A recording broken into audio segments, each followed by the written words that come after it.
Naitwa mrakibu wa polisi Joseph Elias Isagala, ni mkuu wa usalama barabarani wilaya ya Ulanga. Kazi na utu, tunasonga mbele. Awali ya yote tunamshukuru Mwenyezi Mungu mwingi wa rehema, jalia uhai na afya njema. Leo tarehe 29 mwezi wa 6 2026 tulikuwa na zoezi la ukaguzi wa magari yanayotoa huduma kwenye shule za watoto wetu wilaya ya Ulanga. Zoezi hili ni zoezi la kawaida kila mwaka kipindi cha likizo, huwa tunakagua magari, na tunapokagua tunabainisha mapungufu. Kishabainisha ni mapungufu, tunamwambia mmiliki wa gari au mmiliki wa shule arekebisha ile mapungufu ili upesi chombo kile kiwe katika hali nzuri ya ubora, uweza kutoa huduma bora kwa watoto wetu pasipo kusababisha ajali yoyote kwa watoto wanapeleka shuleni na kurudisha nyumbani. Leo tumetekeleza zoezi hilo. Tumekagua magari ya shule 3. Ya shule ya Moonlight iliyoko Lupilo, ya shule ya Bright Future iliyoko Mahenge, ya shule ya sekondari ya Jarimu iliyoko Mahenge. Na baada ya kukagua magari tumeona mapungufu, tumejibu dereva, tumeona wana sifa. Yale mapungufu tumewapa muda mpaka Jumatano. Hapo tutakuwa tarehe ngapi? Tarehe 1. Walete magari tena hapa kufanyia re-inspection kabla shule haijafunguliwa, ili kuona kama wameshakizi yale mapungufu, kuendelea kutoa huduma kwa watoto wetu, kuwapeleka shuleni na kurudisha shuleni. Wito wangu kwa wamiliki, kwa wazazi, tushirikiane kuhakikisha kwamba watoto wetu hao wanapata huduma iliyo kwa salama na huduma iliyo kwa bora. Tukifanya kwa pamoja tunaweza.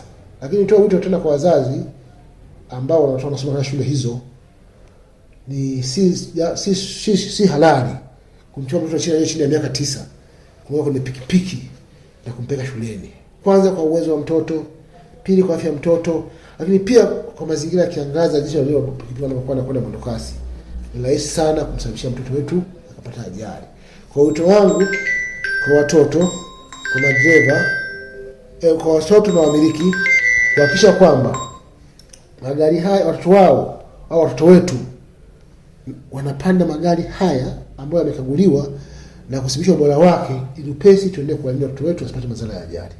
Naamini Ulanga bila ajali inawezekana, kila mtu akitimiza wajibu wake, na napenda nitoe elimu hii kwa wazazi wenzangu. Tukishirikiana pamoja, basi tutapata elimu kwa bora na katika mazingira bora salama. Sawa. Na afande, baada ya ukaguzi huu, pengine ni changamoto zipi ambazo umezibaini kwenye magari haya? Changamoto ndogo za hapa na pale zipo ambazo tumezibaini, ambazo tumewaelekeza wamiliki sasa waende wakazirekebishe. Kwa mfano, kama magari lazima yana fire extinguisher yote, ndio kajazi kama zina, lakini unajua magari lazima yana box ya huduma ya kwanza, lakini magari lazima yana mikanda, lazima yana matairi, lazima yana bima, na dereva ana leseni ni uhai. Yote tumeangalia, na sasa tumeona mapungufu, tunatoa nafasi kwa tarehe 1 dereva ajitahidi kuangalia na kurekebisha kwa ajili ya usawa wa nini vyombo vyetu na huduma kwa watoto wetu. Sawa. Na sheria ikoje pengine kwa muda huu ambao mmewapa kwa ajili ya kufanya maboresho au marekebisho, ikitokea sasa ndani ya muda huu maboresho hayo hayajafanyika, sheria ikoje kwenye hili? Hata ruhusiwa kutoa huduma kwa wanafunzi, kwa sababu hatuwezi kuruhusu tukariski watoto wetu watoto magari na ubovu. Ndio maana tunakagua kuhakikisha kwamba yawe katika kiwango kinachostahili kuepusha ajali. Sawa. Na pengine sasa tunafahamu hapa wamekuja madereva ambao wanafanya kazi, pengine kwa wamiliki wenyewe wa magari haya. Bahati nzuri nimeongea na wamiliki moja na kuwapa elimu hii, na baada ya ukaguzi pale ile mapungufu niwapigia simu wamiliki na kuwaelimisha. Tunafanyike 1 2 3. Uzuri zaidi wamiliki wale mapungufu na waonyesha ushirikiano kwenda kurekebisha kabla tarehe 1. Sawa, asante. Asante sana.